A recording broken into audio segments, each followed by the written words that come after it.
नमस्कार दोस्तों, स्वागत है आपका मेरी नई वीडियो में। और मैं आपको बताने वाला हूँ इस वीडियो में FII data, market news, OI data, sector performance, economic calendar और लेवल्स ऑन चार्ट। तो निफ्टी का न्यू मूव कहाँ रहेगा वो जानेंगे चार्ट के ऊपर। वीडियो एंड तक ज़रूर देखना, क्योंकि अगर वीडियो में एक भी इंफॉर्मेशन मिस हुई तो आपका बहुत नुकसान हो जाएगा। उससे पहले जो मेरे ये 477 फैमिली मेंबर्स जो मेरे सब्सक्राइबर्स हैं, मैं उनका दिल से शुक्रिया अदा करता हूँ। और आप भी मेरी फैमिली का पार्ट बनिए और मुझे सब्सक्राइब करिए। क्यों करना है सब्सक्राइब? क्योंकि अगर आप मुझे सब्सक्राइब नहीं करोगे तो आपको डेली एनालिसिस वीडियो मार्केट की नहीं मिल पाएगी। और अगर आप बिगिनर लेवल पर हैं तो आपके लिए ये वीडियो बहुत ही अच्छी होने वाली है, क्योंकि इसमें आपको मिलेगा ऑल इन वन कंटेंट। अगर आप इंटरमीडिएट लेवल पर हैं तो आप अपनी स्टडी और मेरे लेवल्स सिंक और मैच करके देख सकते हैं। और अगर आप एक एडवांस लेवल पर हैं तो मेरी इस वीडियो से अगर आपके कुछ चीज काम की आ जाए, इससे अच्छी कोई खुशी की बात मेरे लिए नहीं होगी। तो यार कर दो सब्सक्राइब। चलो चलते हैं अब डेटा की तरफ। तो स्क्रीन पे आपको एफआईआई डेटा दिख रहा होगा। एफआईआई डेटा में आप देखिए कि क्या हुआ। लगातार सेलिंग एफआईआईज रुक ही नहीं रहे हैं और लगातार सेलिंग करते जा रहे हैं। कोई दिक्कत नहीं है। 7 अगस्त का डेटा भी आपके सामने, आप स्क्रीन पे देखिए। नेट सेलिंग है 3,314 करोड़ की, और उसी जगह डीआईआईज की बाइंग है 3,801 करोड़ की। अब मैं आपको बुलेटिन बताता हूँ, बहुत इंपॉर्टेंट है, ध्यान दीजिएगा। निफ्टी स्किड हो गया, मतलब नीचे आ गया है 24,200 से। 24,200 के नीचे आने का मतलब होता है थोड़ी नेगेटिविटी, थोड़ा नेगेटिव सेंटीमेंट, बट इसको भी हम देखेंगे चार्ट के ऊपर। और ये सब चीजें हुई है, आरबीआई पॉलिसी जब अनाउंस हुई है और एक वॉलेटिलिटी भी मार्केट में देखी गई है।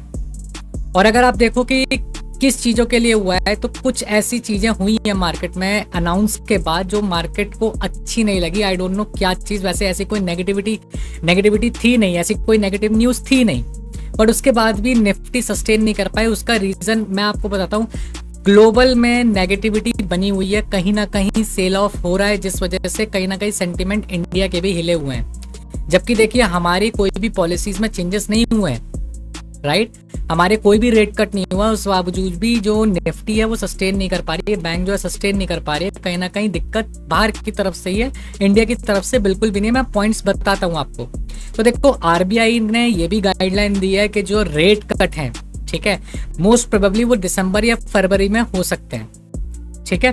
और आप ये देखिए कि जब आरबीआई ने डिसाइड कर दिया कि भाई रेपो रेट होल्ड है, उसके बावजूद भी बैंक निफ्टी अपने आप को होल्ड नहीं कर पाया। एक तेजी तो जरूर आई थी, बट वहां पर वो सस्टेन नहीं कर पाया और फ्लैट होने के साथ साथ वो बंद हो गया, राइट। और सबसे ज्यादा जो आज नेगेटिव सेंटीमेंट रहे हैं वो आईटी और मेटल की तरफ से रहे हैं। सेक्टर की बात कर रहा हूं, राइट। और आरबीआई ने देखो 2-3 चीजें भी यहाँ पर लॉन्च किया। उन्होंने ये भी कहा है कि यार जो रिसेशन की बातें हो रही है वो इतना प्री मैच्योर बातें करने की कोई जरूरत नहीं है, क्योंकि मैंने आपको पहले भी अपनी लास्ट वीडियोस में बताया कि हम सडनली नहीं डिसाइड कर सकते कि रिसेशन आ चुका है।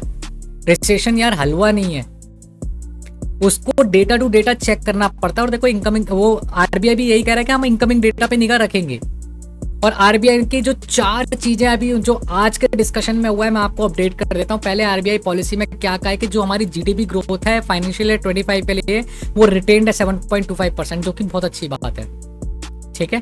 इसके साथ साथ जो इन्फ्लेशन हमारा जो डेटा है फोरकास्ट स्टडी, वो भी 4.5% ही है। आरबीआई ने यूपीआई ट्रांजैक्शन का लिमिट भी अब 5 लाख रुपए तक कर दिया फॉर टैक्स पेमेंट। और चेक क्लियरेंस जो है वो भी अब फ्यू आवर्स में हो जाया करेगा, जो अच्छी बात है। और मैं आपसे एक क्वेश्चन पूछना चाहता हूं यार, आरबीआई की पॉलिसी में जब ये पॉलिसी अनाउंस हुई है तो उसके साथ साथ एक बॉन्ड यील्ड रेज हुई है ड्यूरिंग पॉलिसी अनाउंसमेंट। मैं आप लोगों से एक क्वेश्चन करना चाहता हूं और कमेंट जरूर करिएगा कि बॉन्ड यील्ड जब बढ़ती है तो क्या होता है और बॉन्ड यील्ड जब घटती है तो क्या होता है। कमेंट करके जरूर बताइएगा। अब मैं इंडाइसेस की बात करता हूं। तो देखो विक्स बढ़ा है। विक्स बढ़ना मतलब थोड़ा फियर, जिस वजह से मार्केट गिरी है आज, ठीक है। निफ्टी 197 पॉइंट नीचे आया है, बैंक निफ्टी फ्लैट हुआ है और सेंसेक्स भी 500 प्लस पॉइंट नीचे आया है। देखो डाउ जोन्स भी नेगेटिव चल रहा है। ये सेंटीमेंट जो नेगेटिव चल रहा है ना, यही कहीं ना कहीं हमारा माइंडसेट भी खराब कर रहे हैं, इंडिया का माइंडसेट भी खराब कर रहे हैं। -234, -38, -171, जहाँ आईटी से सबसे ज़्यादा प्रेशर आ रहा है, ठीक है। और मैं ये कहूँगा कि निक्की अभी फ्लैट पे ही है अप्रॉक्सीमेटली, ठीक है। और जापान और ये चाइना भी फ्लैट पे ही हैं, ठीक है। अब मैं आपको डेटा पे लेके चलता हूँ, ओआई डेटा पर। तो भाई आज हो गई है निफ्टी की एक्सपायरी, ठीक है। तो ओआई डेटा क्या कह रहा है, 14 अगस्त का डेटा मैंने आपके लिए लगा दिया निफ्टी का डायरेक्टली, ठीक है। 24,100 का मेक और ब्रेक लेवल बना दिया है और सबसे ज्यादा सपोर्ट बना हुआ है 24,000 पर और सबसे ज्यादा रेजिस्टेंस बना हुआ है 24,200 पर, ठीक है। ये 14 तारीख, यानी मैं कल की बात कर रहा हूँ, जो 14 अगस्त की एक्सपायरी है, ओके। और अगर मैं निफ्टी की बात करता हूँ, बैंक निफ्टी की, ठीक है, तो बैंक निफ्टी का डेटा क्या कह रहा है कि सेलिंग हुई है ऊपर से, जो कि 51,000 से प्रेशर चलता हुआ आया और 50,500 पे ज्यादा प्रेशर क्रिएट हुआ। और देखो आप सेलिंग डेटा ज्यादा बना है, जिसमें बाइंग ज्यादा नहीं आई है एज कंपैरिजन टू सेलिंग, क्योंकि डेटा आज नेगेटिव था, ठीक है। तो हमारा सपोर्ट बना हुआ है 50,000 का एज पर ओआई, ठीक है। और अभी 50,200 का ही हमारा एक ऐसा डेटा बना हुआ है जो हमारा एक रेजिस्टेंस बना हुआ है। अगर इसको ब्रेक करता है तो काफी ऊपर जाएगा और 50,000 को नीचे ब्रेक करेगा तो कम से कम 100, 200, 300 पॉइंट नीचे जाएगा। तो इसको हम चार्ट पे समझेंगे। उससे पहले मैं आपको सेक्टर परफॉर्मेंस बताता हूँ। देखो सेक्टर परफॉर्मेंस में क्या हुआ है, मैन्युफैक्चरिंग की तरफ से 3.5% और बहुत सारे ऐसे सेक्टर हैं जो नेगेटिव ही आज चले हैं। बस एक कंटेनर और पैकेजिंग था जो जिसमें आप थोड़ा सा मतलब 1.5% का अप था, लेकिन ये मार्केट को नहीं डिसाइड कर सकता है, राइट। तो सबसे ज़्यादा जो प्रॉब्लम आई है देखो वो सॉफ्टवेयर आईटी पावर्स की तरफ से आई है, इंफ्रास्ट्रक्चर हो गया, सारे जो हैं वो लगभग 1-1.5% और 2.5% लगभग डाउन थे।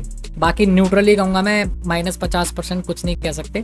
बट निफ्टी की आज एक्सपायरी, तो गाइस पता होता है आपको कि वो जो सेलर्स होता है वो हेजिंग करते हैं स्पेशली ऑन एक्सपायरी। या तो वो एकदम ऊपर मार करके वहाँ साइड वेज कर देते हैं, एकदम नीचे मार करके वहाँ साइड वेज कर देते हैं, या फिर फ्लैट करके साइड वेज रखते हैं। साइड वेज रखने का मतलब ये होता है कि जो आसपास की जो स्ट्राइक्स होती है एटीएम की, एटीएम तो पता है ना, नहीं पता है कमेंट करके बताइएगा। तो एटीएम की क्या होता है कि वो वहां पर काफी मात्रा में सेलिंग करते हैं जिससे उस पर डीके लगे, और जितना वो डीके कमाते हैं सेलर्स उनको उतना ही फायदा होता है, ठीक है। इकोनॉमिक कैलेंडर की बात कर लेते हैं तो कुछ खास है नहीं। 8 अगस्त बिल्कुल ब्लैंक पड़ा हुआ है। कल का इंपॉर्टेंट डेटा आएगा, इन्फ्लेशन डेटा चाइना का आएगा और अनएम्प्लॉयमेंट डेटा आएगा जो कि कनाडा का आएगा, ठीक है। अब डायरेक्ट चार्ट पे चलते हैं।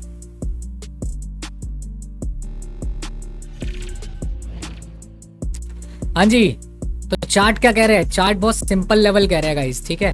बहुत ध्यान से सुनिएगा। अगर कल मार्केट गैप अप ओपन होती है और इस लेवल को, ये जो लेवल है 24,200 का, इस 24,194 आप कह लो, 24,200 के ऊपर 15 मिनट सस्टेन करते तो हम फर्दर कल के लिए हम एक बाइंग देख सकते हैं बहुत अच्छी खासी, ठीक है।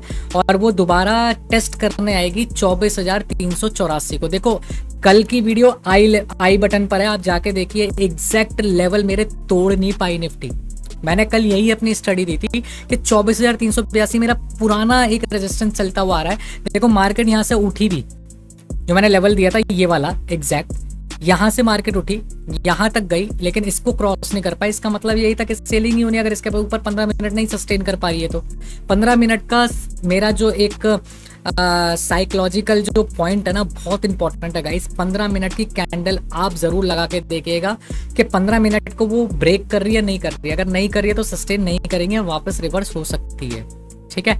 तो फ्लैट ओपन, अगर गैप अप ओपन हुई, अगर 24,200 को अगर नहीं 15 मिनट होल्ड कर पाई, ठीक है, तो वापस यहीं से वापस आ जाएगी, नहीं तो थोड़ा ऊपर जाएगी और इसको दोबारा टेस्ट करने आएगी इन सेलर्स को, जो यहाँ पर सेलर्स बैठे हुए हैं, जो कि 300 पर 350 पर बैठे हुए हैं, 382 पे बैठे हुए हैं।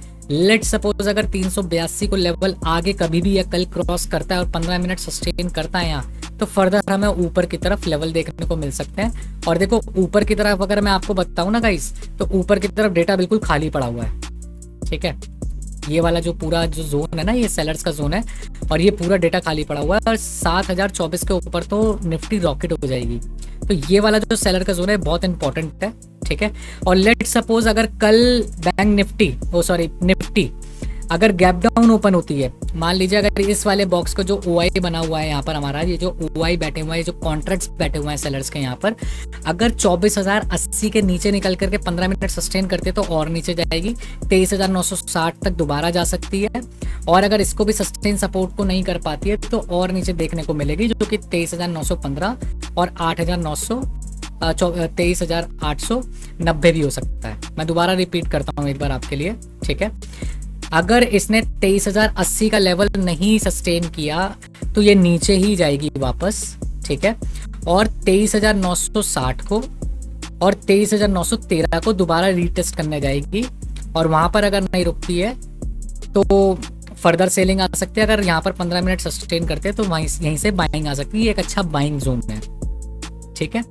तो बैंक निफ्टी के बहुत सिंपल लेवल हो गए हैं, 24,195, ठीक है। अगर इसके ऊपर रही तो एक अच्छी बाइंग आ सकती है, और 24,080 के नीचे अगर सस्टेन रहती है 15 मिनट तो एक सेलिंग नीचे फर्दर हमें देखने को मिल सकती है, ठीक है। उसका नेक्स्ट सपोर्ट जो है हमारे पास वो है 23,900 का, और ऊपर हमारे पास 24,384 आप कह लो, 24,384 का हमारे पास नेक्स्ट रेजिस्टेंस है, ठीक है। आई होप लेवल क्लियर होगा। अब मैं चलता हूँ बैंक की तरफ। तो भैया बैंक क्या कह रहा है, बैंक के भी देखो सिंपल से लेवल है, कोई इतना हार्ड एंड फास्ट रूल नहीं है इसमें भी। इसका भी OI और रेजिस्टेंस मैंने इसके अकॉर्डिंगली बना रखा है। तो अगर कल ये मार्केट इस बॉक्स के ऊपर टिकती है, यानी 50,271 के ऊपर 50,300 के ऊपर अगर मार्केट सस्टेन करती है 15 मिनट, तो फर्दर हमें 50,440 तक की एक बाइंग दिख सकती है। और अगर 40 को भी क्रॉस करती है, 15 मिनट सस्टेन करती है, तो उसके बाद हमें दोबारा 50,688 तक के लेवल देखने को मिल सकते हैं।